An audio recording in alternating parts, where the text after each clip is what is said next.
And we're back with another episode of the Lakers Fast Break podcast. It's Gerald Glasser coming right back at you here from Lakers Fast Break, Pop Culture Cosmos, where we cover the latest news and trends in pop culture each and every week, twice a week, wherever you get your podcast. But also, as well, of course, inside sports, fantasy football. We cover the latest news and trends in, of course, the NFL right there on Inside Sports Fantasy Football. Of course, Joe Soro, he is Ox1947 at LakersBall.com. Go ahead and check him out there. And his company, Simblades with the Y.com. Of course, also as well, Lakerholics.com. The guys at Lakerholics.com. The reason why we do this show on the weekends is Lakerholics Spotlight. And you can go ahead and put the spotlight on Lakerholics.com with the number one Lakers blogger that's out there, Laker Tom, and also as well, Jamie Sweet, right there for you at Lakerholics.com. Also as well, of course, go ahead and check out what they're doing today at, of course, Lakers in 5, Empire Jeff TV. Also as well, Lakers in 5, like I said, John McCalian channel, Daniel Berry Sports Highlights, Larry Lakers Dribbling Chit Chat, and the Lakers Corner. Go ahead and check out what they have to say each and every day right there for you on their channels. And speaking of supporting channels, it would be the best Christmas gift for us if you please like and subscribe, comment today to go ahead and get the latest from all of us right here at the Lakers Fast Break Podcast. Well, it is the Lakers coming home with a team in green waiting for them in Los Angeles tomorrow on Christmas Day as the Lakers and Celtics. Again, I'm still kind of miffed that, Adam Silver didn't, in his best wisdom, try to make it easier for the Lakers. Instead, they're the one traveling instead of the Celtics the one traveling. The Celtics have been there for about 3-4 days now. They feasted on the Clippers yesterday. So, yeah, maybe we'll go ahead and get a competitive game. Hopefully we will. Hopefully we'll get a Lakers win on Monday. But here today to talk about that after the big win in Oklahoma City and the changes that were made in the lineup with D'Angelo to the bench, Vando to the starting lineup, is Laker Tom, the number one Lakers blogger that's out there. Thank you, Laker Tom, for stopping by on Lakerholics Spotlight. The spotlight is on you, my friend, today with the Lakerholics on this happy Christmas time. Well, it's sure nice to have a big win like that in the books to make Christmas a little more relaxing for Lakers fans. Although in the middle of the day, you do have to deal with the Celtics coming in. Man, that was a great win. Anthony Davis really put the team on his shoulders. And LeBron James, I mean, I don't know what more you can say about the guy. Just score 40 points, 5 of 5 from 3, 12 of 12 from the line. He can play point guard the rest of the year as far as I'm concerned. We do need to get a little more playmaking and a little more shooting in the lineup. But it's interesting because there were so many things that went right about the situation. And we all know that over the 82-game season, it's really hard to not have a couple of big dips like we had. And hopefully we can start a run now like the Clippers have been doing and the Celtics have been doing and some of the other teams have been doing. I do have to say that 5-game stretch there, or it was a 6-game stretch, I guess, where we lost 5 games, really was fascinating because it was like our formula of points in the paint and made free throws all of a sudden didn't work anymore. And what was odd about it is that why it was not working was that we were losing the free throw battles. We were giving up 10 points in the free throws, but we were making up 5 of them by shooting better. By losing those made free throws where other team was getting free throws and we weren't. That's something for a year and a quarter now, or a year and a third, we've lived by, and it's saved our butts many times. It's a part of our formula to win. So going big, you would think would help that, but we lost. This is just a weird game because we basically won the 3-point battle, and we lost the points in the paint thing, and we barely won the free throw battle. Now, part of it is because the Oklahoma Thunder are a very strange team to match up against, Mm-hmm. And they're the best percentage 3-point shooting team in the league, but they only make about the middle of the pack in threes because they don't take that many usually. Last night they were just unbelievable in the first half, the first quarter especially. What this all comes down to is, what did we learn from last night's game? We learned that if LeBron James and Anthony Davis play at the very best, that there's no duo in the league that really can compete with them. I saw some analysts saying that the Lakers could have won with anybody as the backup, as the rest of the roster. That wasn't really true, because other than Jackson Hayes, who from the eye test played terrible, but from the stats had the best plus minus of anybody in the team, everybody else in the team had a great game. You don't often have a situation like that. Do you know that the best 5 net ratings for last night were the 5 guys who started? The best 5 defensive ratings last night for players were the 5 guys that the Lakers started. The guys who had negative net ratings were the 3 reserves. Yet those 3 reserves had 3 of the best 5 offensive ratings, and they racked up 47 points against 26 for the bench from the Thunder. That was a big part of the win. Great defense from the starters and great shooting off of the bench, So it was one of those anomaly games that you can't really say.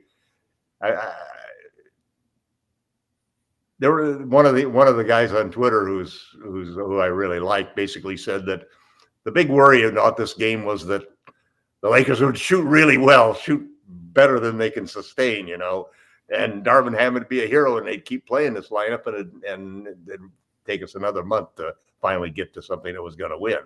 That was Sam Quinn's opinion of the whole situation, and it's interesting because I think that we may eventually. This really points to a Zach LaVine trade, because it's LeBron. I don't want it. You don't want it. But the simple truth of the matter, it's almost as bad as your Draymond Green trade. Almost as bad. The problem is that they made one smart move, and I've been lobbying for this for weeks, that you need to be able to have LeBron just play point guard on offense and switch with one of the forwards on defense. And we have forwards in both Reddish and in Vando that can do that. We don't have to have both of them out there, but it does help when you go big like this and you don't have it. You lose a lot of playmaking, but you get the very best playmaker in the world as the guy who's got the ball in his hands. And I think there's something to the whole thing about, I like making LeBron responsible for the offense and AD responsible for the defense. That's a great way to split up your A1 and A2, players that, you take care of this and I'll take care of that. And that doesn't mean you don't help, but because LeBron had the second best defensive rating of any of the Laker players last night. But this is a formula that doubles down, because we can't, we're not going to get the volume 3-point shooting even as good as we shot. We only took 32 threes, that's close. 32 threes is like bottom 5 in the league. So we're going to have to win other ways. We're going to have to win in combinations of things. And the signs were all good last night. And, the signs also said we need help. We need a backup center. You can't have AD play the whole second half of every game. So you got to have a quality backup center. Somebody, Daniel Gafford would be perfect. A guy who can block shots and offensive rebound and really throw his weight around. He'd be the ideal candidate like that. And you need. Hey, Tom, I think he would be. I think he would be top shelf. Another guy I think, and I was speaking about this on playback, is Gogo Batadze from the Magic, and he's only starting. Yeah, he played really well. And he's only starting right now because Mo and Wendell Carter are hurt. That's why he's been a starter. Yeah, there's no question that a quality backup center who might even be able to start next to LeBron, next to AD. Like Gafford could start next to him. Olenek could. Olenek is not going to give you the defense but he would ignite the offense. Like I would love Kelly AD. Olynyk on the Lakers. Yes, I would. So we see that we have some needs. We still need a volume 3-point shooter, although Taurean Prince is trying to make himself into that. He's averaging 8 threes a game, and he's the one thing I like about him, and I've been screaming negative about him from the very start, and I've been trying to get him out of the starting lineup for like 3 weeks. But the one thing I do like is that he's not afraid to shoot. Of all of the guys on the team that will take a shot and believe they can still make it, because I think sometimes Russell gets to a point where he's just taking the shot. He doesn't really think it's going to go in. But Taurean always thinks it's going in. And he'll fire it up right in the face of a guy. So every player that's a good 3-point shooter like Taurean Prince at some point in his career makes that decision. Can I make the next leap where I can be the guy who takes the 8 to 10 threes a game, and he'll start shooting them. And then he'll either become one of those guys or else he'll go back to the bench, because you can't. The problem is getting 8 quality shots that you can put in a game versus 4 quality shots. Or 2 or 3 quality shots. You can, in the flow of the game, get 2 or 3 quality shots, but you got to be doing something special, really moving without the ball, or really, being ignored and taking advantage of it in order to take that many good threes. And when you get to be guys like Steph, if he wanted, could take 20 good threes a game. He may have to this year, just depending on what happens. Although the Warriors now are on a streak, so hopefully the Lakers get on a same streak. I thought it was good whether or not the lineup is not going to work long term.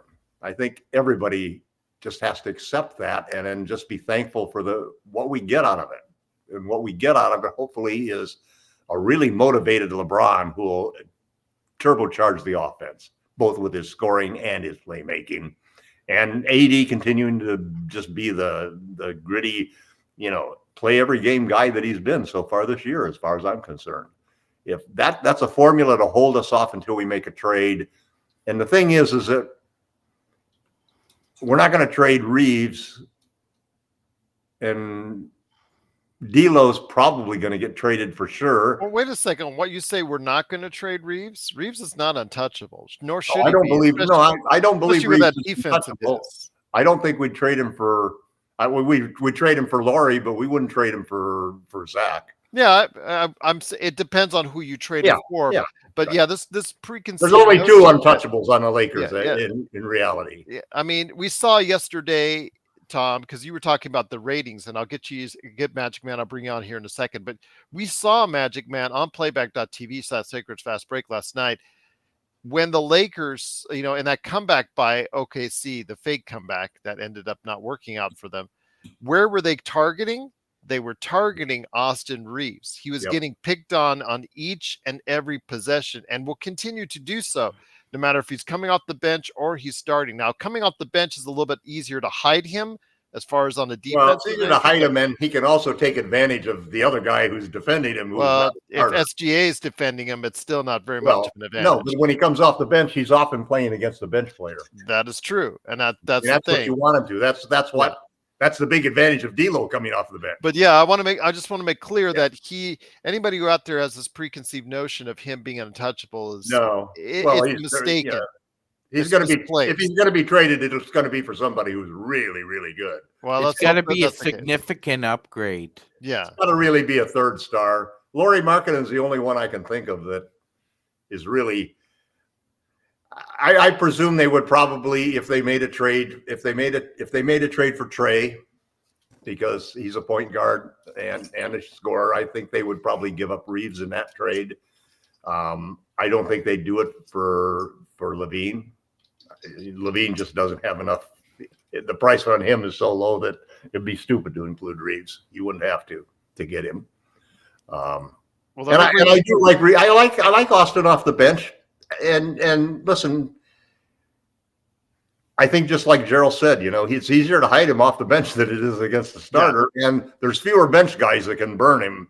Although there's a lot of 6 men. But when the rotations come back around and Austin Reeves starts playing the starters when they come back in, like you saw that night, he's a sea lion on a frozen piece of ice, and but what he can do, a bunch of orcas are coming his way. That's kind of what the only thing like. The only benefit that you've got with Austin is he is so competitive that what he's going to do is he's going to take that guy that is torching him at the other end, and he's going to go after him, and he knows how to draw fouls better than 90% of the guys in the league. And one of his weapons is going to be to get that particular player in foul trouble and to attack him that way. So there's always weapons and counters that everybody can use in his things. And what it really comes out to when you look at a matchup is who wins the matchup, who got the most points, who made the most plays for his teammates and so forth. So it's not totally points, but Austin contributes in a lot of areas, and that makes a big difference. So he is a weakness on defense, and you got to build around it. I think one of the things that I liked, especially about the rotations, was that we never saw any screwed up lineups for more than like a minute. I think LeBron was at center for a minute out there. But basically, he didn't play Reeves and D'Lo together. He basically had AD and LeBron pretty well staggered, which is important. And when you have just those 8 guys, if you cross off the 5 or 6 minutes that I think he gave Hayes, which I think he ought to give to Wood, just simply because Wood can shoot, and what we need is shooting. If you got to put a big guy out there behind the 3-point line, Hayes is not the guy to do that because all he's going to do is screen for somebody. But that narrower, having a tighter rotation really eliminated those crazy, stupid lineups that everybody, that makes all you guys go crazy and want to fire Darvin Ham, I thought he did a good job with the rotations last night. So far, I'd give him 2 for 2 on his major lineup changes. It's sort of like you got to judge the changes. You can't judge all of the times when he should have changed it. But like I've said before, fans and analysts versus coaches, when he had to make the change for Reddish, he made the change. When it reached a point where he had to make the change for D'Lo, he made the change. I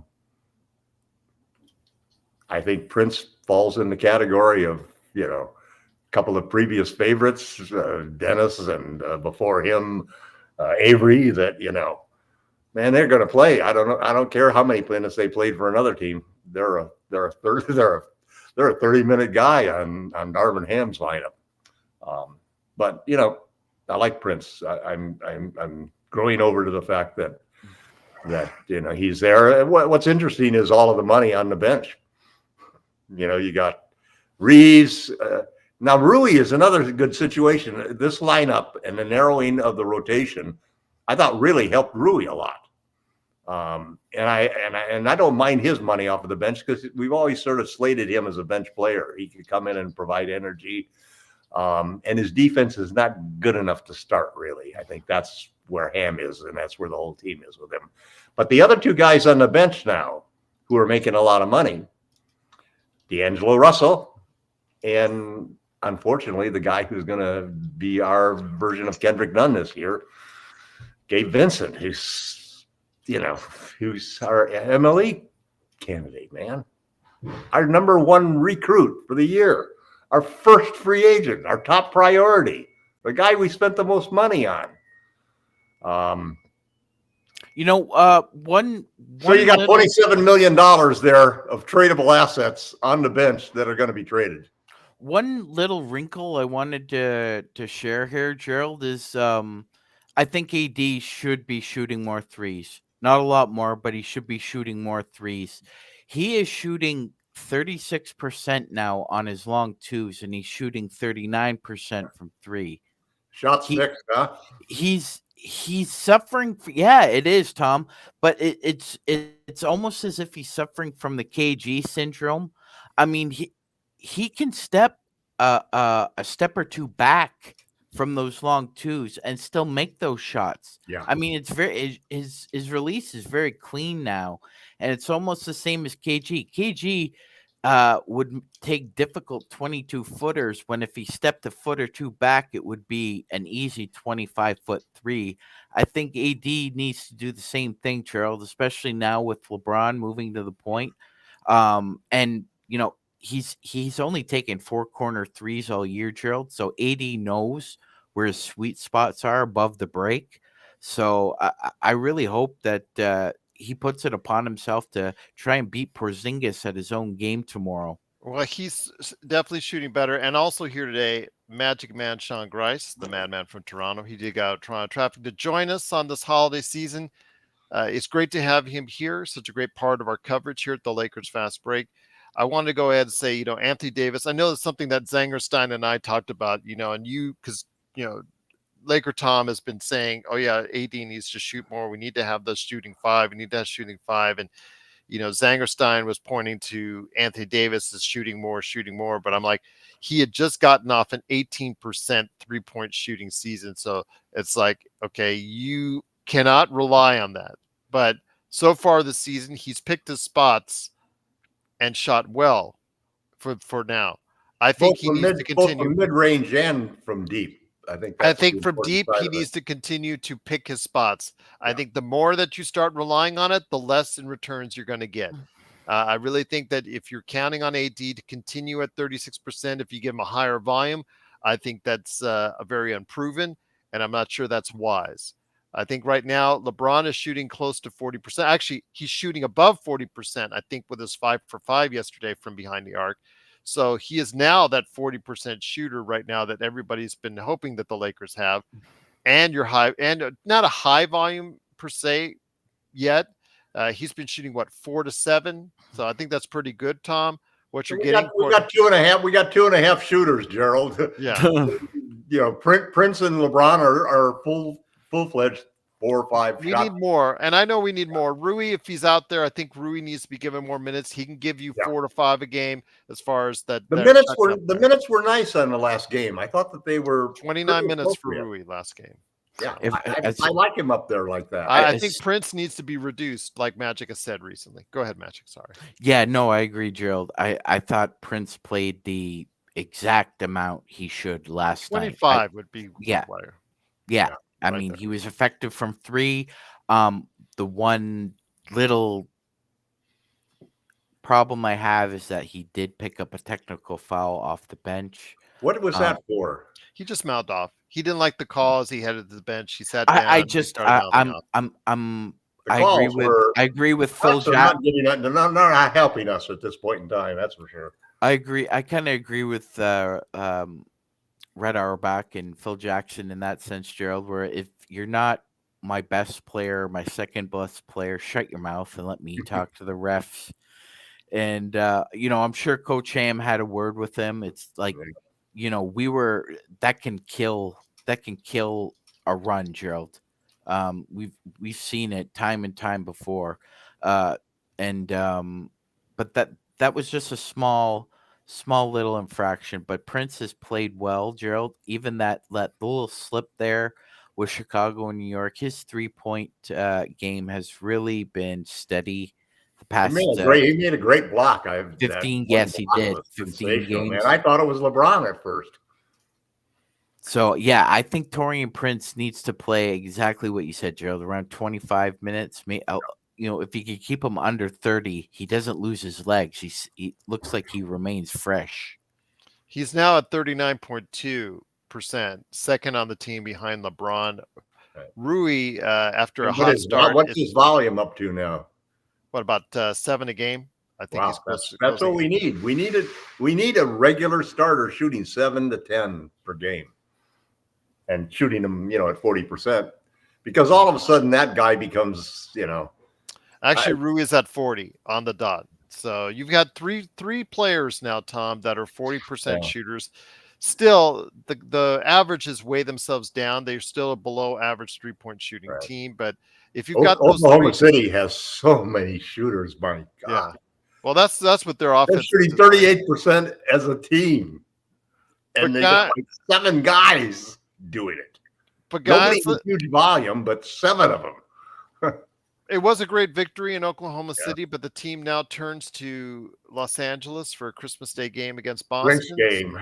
So let's go ahead and share some thoughts on that. Magic Man, your thoughts heading into Monday's game for Christmas? I think it's something where Boston has had rest. They've been in LA. They just feasted on the Clippers. All Without signs, Kawhi.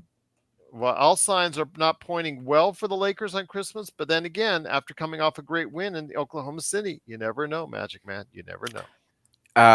You never know, indeed, Gerald. Although Minnesota does have the best record in the West, OKC does have the best point differential. And the Lakers found a way to win by 9 in their barn. So while I'm with everybody. Look, if you look at Boston right now, they're the second in point differential. They're a top 5 offense. They're a top 5 defense. They don't turn the ball over a whole hell of a lot. They have a tendency, if their shot isn't falling, to get to the free throw line. So they are a very versatile team, both offensively and defensively, Gerald. I think if the Lakers take care of the basketball, attack Jaylen Brown, especially with his inability to go left, I think you can trap him and create a time and space issue for Jason Tatum, although he's still a prolific scorer, one of the best basketball players in the world. And great offense beats great defense. If you corral him, you make it difficult for him. I think it's incumbent and imperative for the Lakers to challenge almost every 3-point shot they put up, because they bombed the LA Clippers out of the Crypto.com arena that afternoon, Gerald. They started out the game 16 of the first 18 shots for threes. I think And when it comes to Christian the Wood, Clippers got hit by a Mack truck, so yeah, I don't think but I also don't think that the Celtics are going to come out with a similar game plan as with the Clippers, because they don't have a defender like Anthony Davis. No. Sorry, Kawhi. Sorry, that's just the way it is. I don't think they can attack the Lakers the same way they tried to attack the Clippers, Gerald. but the Lakers don't defend well on the perimeter, Magic Man. They give up a ton of threes. So if Boston gets hot behind the 3, which they are programmed to do, is to shoot well, Tom, behind the 3. That's going to be an issue for the Lakers. I do want to mention real quickly Christian Wood. Magic Man, Kurt was asking, because of Christian Wood, his disappearance on the team. I think as far as the D is a big part of it, but how well was he shooting from 3 as far as from the corner? Terrible. He couldn't hit the side of barn. The shooting was gone. Magic's I think Magic, you're going to look at. Go ahead, Magic. Yeah. Yep. Don't worry, Gerald. I'm looking it up right now, but it fell off a cliff. Okay, so I just want to make sure what Christian Wood's shooting was, because if his shooting is not good, then obviously he can't give you what you need on D. Okay, so Gerald, so I have the stats from November 5th. So at that point in time, he was shooting around 43% from 3. Now he's shooting 30%. Yeah. He's shooting 28% from the I'll just pull it up for everybody. He's shooting 28% from the non-corner. I mean, he's just not a non-factor right now as far as he's 27.9% overall this season. It's terrible. It's really bad, as you can see here. He's got the worst +9 ± on the team. Yeah, without a doubt. I mean, he's in the doghouse. There's no Magic Man, you it. called it. He may still get a chance because Hayes is playing terrible. Well, that's what I said. I'm not high on Christian Wood because I have followed him throughout his career, but I said there's probably going to be 1 or 2 games this season that he's going to shoot you to a victory, but then again you have to deal with the other 80 or so games that who knows, it may be tomorrow as you never know. It's got to be before we make a trade, because once we make a trade we have to get a backup center who's quality, so then those minutes are going to disappear for Hayes and Wood both. They've been disappearing already for Wood. Part of the rotating minimum salary disasters that we've been pushing at center the last 3 years. Well, Then get a guy who really can do the job, because you can't play Anthony Davis like this the whole half. Go Something ahead. something else interesting has happened with Christian Wood in the Lakers offense, Gerald. His facilitating and playmaking has not only taken a back seat, it's almost in the rear view mirror as far as what he's capable of doing. All his ball handling and fumbling of the ball, he's like Kwame Brown, man. I swear, it's Yes, embarrassing watching him in traffic. It's a nightmare, It's like, yeah, he's got butterfingers, Tom. It's bad. yes, it's terrible.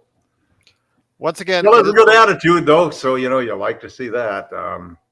Here's the thing that I think is really going to be a difference maker with the Lakers' perimeter defense. And it's one of the reasons that Ham and his staff went to this lineup that they have. They want to switch everything. They're going to go. We've always been a team that never switches. And that is partly because we try not to get guys like Reeves and D'Lo isolated. But now we have a lineup that's big enough and active enough across the board that we can switch everything, which makes it so much easier to keep the guy in front of you and to contest 3-point shots. The problem is that when you get beat, and like we could not stop SGA. When we get beat and he gets in there, then everybody's doubling and scrambling, and he's hitting those open shooters. But I think the more that we play this defense with these 5 guys, the more I think that we're going to see a lot of totally switch everything. And the thing that's good about a switch everything defense is that's what goes with drop coverage. Because drop coverage, you want to basically, you don't want guys getting into the mid range. You don't want them getting into the key and putting our point guard on their hip and putting them in jail and throwing those little floaters up over the drop coverage. So to protect against 3-point shooting, you want to switch everything, because then you got somebody between the guy and the basket all the time who can challenge and stop it. So that's the big part of why the Lakers are going with this defense. It's not a rim protection thing. It's not necessarily just a move to be able to have better point of attack defenders on the court. It's a move to allow the team to do the easy way to play defense, to allow your size and your switchability and your mobility. Because everybody, even the big guys on this team, are very mobile. They can switch. They can guard guards. They can block shots of guards. LeBron can do it. AD can do it. Vando can do it. Reddish can do it. All of those guys on the team can do that. We saw Prince do it last night. So, this ability to switch everything now suddenly puts the defense in sync with the big man defense. The perimeter defense now will be in sync with the low post defense that we have, and it'll make the Lakers defense a much more cohesive unit. I don't think that showed because of how great Oklahoma City was and how great they shot. But I think that we're going to see that as we go into January and we see us play some of those teams that don't have a point guard that you can't stop and that don't have all of the shooters that OKC does. Magic Man, you wanted to bring up something, my friend? Yes, Gerald. If we're just looking at the Boston Celtics overall here, and there's not a whole lot they don't do very well. They have over 6 guys who shoot better than 65% from the rim. They have at least 4 guys who can shoot well over 40% from the mid-range. They have at least half a dozen guys right now shooting above 35% from 3. So they have a plethora and a versatile group of 3-level scorers that the Lakers will absolutely have to play 48 minutes of defense if they want to win this game, Joe. I agree, my friend. You know what? I always hate to say when and they're going to have to shoot. Tough. They're going to have to shoot like they did last night. They are. They're going to have to play well in order to get the victory done, but we'll see. Again, it is the Lakers and Celtics on Christmas Day. Truly appreciate if you join us, not only for the pregame, but also as well, playback.tv/Lakers Fast Break for a truly Merry Christmas. with Magic Man Sean Grice and myself there watching the game. Hopefully you'll join us as well. We had Stone Hansen on the last Playback.tv, plus Laker Nick, Joe cursing up the storm as well. The big Grinch himself. But before we head on out, guys, because I don't want to cut it a little bit shorter today because of the Christmas holiday season, I want to go ahead and hear your final thoughts for this year for the Lakers, Laker Tom. So let's hear some thoughts as far as for your holiday season in regards to the Lakers and what you need to get it done, and also what you're doing at Lakerholics.com. I think the Lakers, I'm hoping this game is a turnaround game, and I'm hoping that. Well, Kurt has the answer. He just said if LeBron scores 50 every game, we win. I'll settle for LeBron just beating his age every game. That would be nice. Okay. Let's not get greedy. I think that, certain things always stick back in my mind. And I remember in the 2020 season when we took down the Clippers and the Bucks. I'd like to say that I'd like to spend Christmas evening watching the 49ers play, knowing that the Lakers have just done the same thing, except this time the two teams that they took down were the Thunder and the Celtics. That would be the way that I would like to finish the Christmas part, and I think that I think we're finally in sync. I hope we finally have a starting lineup that is the best I think that we can do until we make a trade. It has its flaws and so forth, but what it does do is it doubles down on our strength, which is defense. And if our guys can come off the bench and score like the guys did last night, and if everybody can contribute, we don't have to have LeBron and we're not going to be playing Oklahoma City every night, and the schedule is going to get a lot easier as soon as we get done with December. January is a lot better schedule. We have a lot more home games. We're not on the road as much. And as the last thing that I wrote in Lakerholics.com was 6 trades that the Lakers can make right now to bring back a better center and a better point guard than we got now. So there's moves to be made that are available now that don't necessarily need to wait for January 15th because they don't involve players that have to wait till then. I mean, January 15th, if you're going to trade Rui, right now I don't want to trade Rui, and I'm not trading Reeves. So why wait till January 15th for anything? Those two guys, Rui is going to be the strength off of the bench, and Reeves, that's your core off of the bench right there, your 6th and 7th man. What you need to do, and maybe you keep Taurean Prince and move him back onto the bench too. And you get a good starter to go into that starting lineup, maybe a big man. I mean, if they could get Gafford, I think he would be perfect. I would start him next to AD. And if they could also tie that in and get Tyus Jones, he would be the ideal backup for LeBron as the point guard on offense. He can shoot the 3, and he's terrific as far as ball security. 5-to-1 assist to turnover ratio. So it's a move like that you can make right now, and there's several of those types of moves that can happen. We don't have to wait any longer. We need a backup center right away. That's a move that we got to make now. We can't go another month with Hayes and Christian Wood being our backup center. That's just not going to cut it. So I think what, Zangerstein, you say you want Goga. Magic Man wants Goga. Well, he had an opportunity to go get Goga when he was waived by Indiana, and the Lakers didn't get him. So you could still trade for him. You could still trade for him, Gerald. That's okay. That's funny, though. We have to now pay for somebody that was available on the open market. No, I know, but you know what? I mean, I would trade two if they want 3. Hell, 3 second-round pick for Goga right now. He'd solve the problem immediately. Second-round picks, I'll give as many as anybody wants for. Adam Goga Batadze is a former first-round pick from the Indiana Pacers, who's now playing due to injury as the starting center for the Orlando. Gerald, not only that, man. Not only that. This man is from the country of Georgia. Mm-hmm. That country produces probably some of the strongest men on the planet, Gerald. Okay. No, seriously. I'm still If you for look at a lot of the if you look at a lot of the Olympian weightlifters, Gerald, and the strong men in the world, they usually come from the Ukraine, Soviet Union, Dagestan, where Khabib is from. It's a harsh place that produces strong men. Goga is a strong man. Indiana will rue the day they let him go because they also let go of Daniel Tice as well.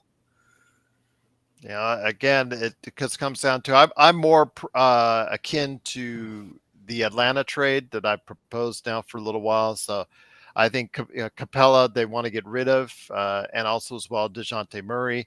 Dejounte What's Murray's Capella making? How much is Capella making now? think about 20. I think combined it was going to It's be 2020 this year, and I think he's got an option on 21 the following year. yeah, Tom. but it goes away a lot sooner. Yeah, So the yeah, so partial you're not. guarantee. Yeah, But Dejounte Murray is a player that I think defensively and offensively can do good things for you. But he's playing next to Trey, and Trey is taking up quite a bit Yeah. of the shots. So I don't know. That's just my opinion. I'm just throwing it out there. But then again, it is what it is with the Lakers. I think they'll wait. They will not do a trade. Nobody does a trade in December. So I just think at this point in time, we need to go ahead and be realistic that the Lakers will not make a trade until after January 15th. It's just that simple. I mean, I don't. I think they'll make a trade in early January. I don't think there's a reason to wait. okay. There's no reason to. We've heard these guarantees from Tom unless before. the player they're targeting has a sign of Burrs restriction. They're not like, I don't see them. If they give Rui these minutes that they gave him last night consistently, he's not going to be traded. He's not going to be on a trade block because they got other guys. They got other guys that they can trade. D'Lo's. There are teams that want D'Lo. There are teams that will take D'Lo because it's hard. The Lakers are going to have a hard time replacing D'Lo. They couldn't. They basically have said we know we can't get better than him, so we're going to LeBron. That's the truth of the matter. It's hard to trade for somebody who can score and distribute the ball the way that D'Lo does. He's playing very well. and Gerald, it should be noted that the Lakers have played 70% of their games against the West, and their conference record is pretty damn good, comparable to the top 6 seeds, outside sans Minnesota, who's just right. I mean, I think they're playing above their heads. They could win 60 games and be out in the first round, but I digress. But we haven't played the Eastern Conference yet, Gerald, and I think that needs to be taken into account here as well. No, we'll play them. We'll play them tomorrow. Mm-hmm. Yeah, the best. I mean, think about this now. Is this Anthony Davis? Is this a must-win game? How can you call this He's already a must-win game? OKC was a must-win Yeah, game. he called that one the must-win. This has to be a must-win game too, because this is a statement game.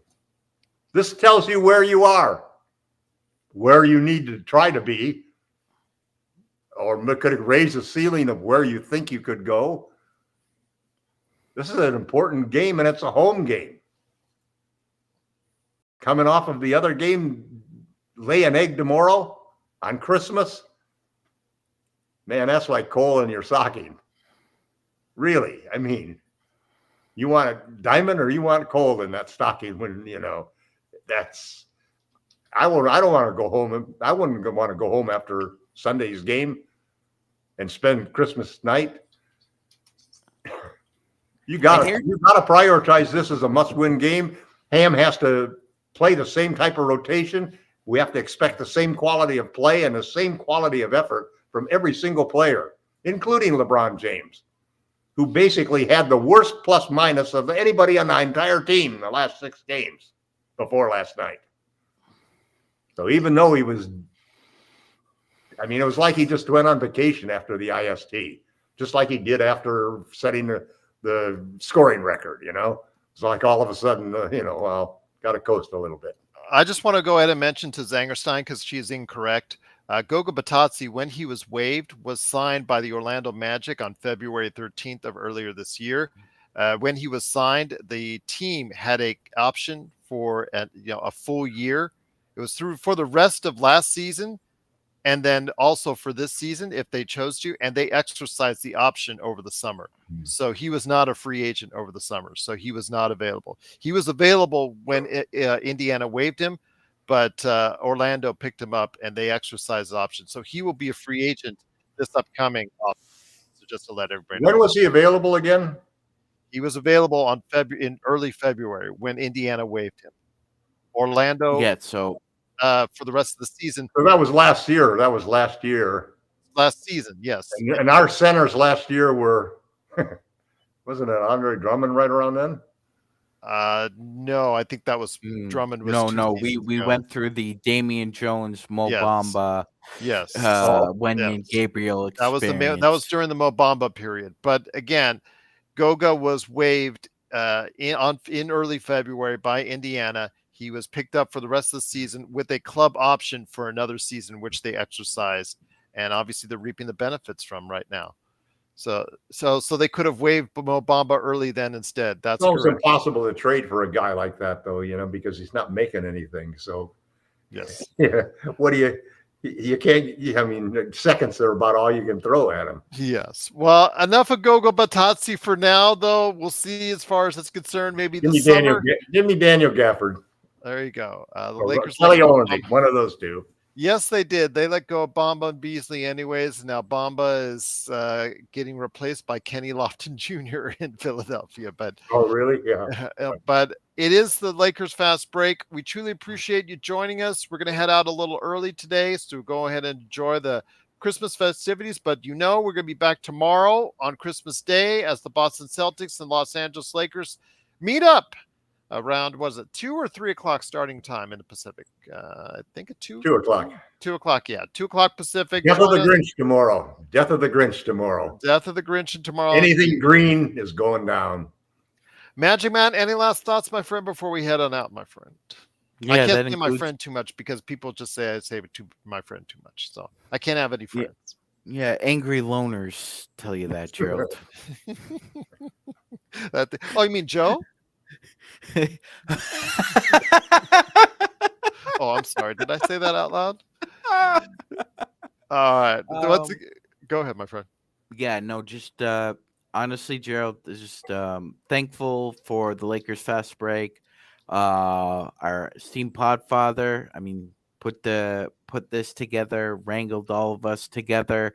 It's been a great experience so far. Hopefully we keep the train going down the tracks, and we, like Tom said, just destroy anything green tomorrow, and that includes Christmas cookies. Other than that, happy holidays, everybody. Happy holidays. Merry Christmas, everybody. Stay healthy and happy. Absolutely. Happy Christmas Eve to everyone out there. If you're already in Christmas, if you're a day ahead, Merry Christmas to you and yours. Have the safest and happy holidays, and we'll see you tomorrow on Christmas Day.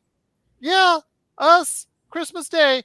We're not putting a lump of coal in your stocking. We're going to go ahead and give you a Christmas treat right here at the Lakers Fast Break Podcast.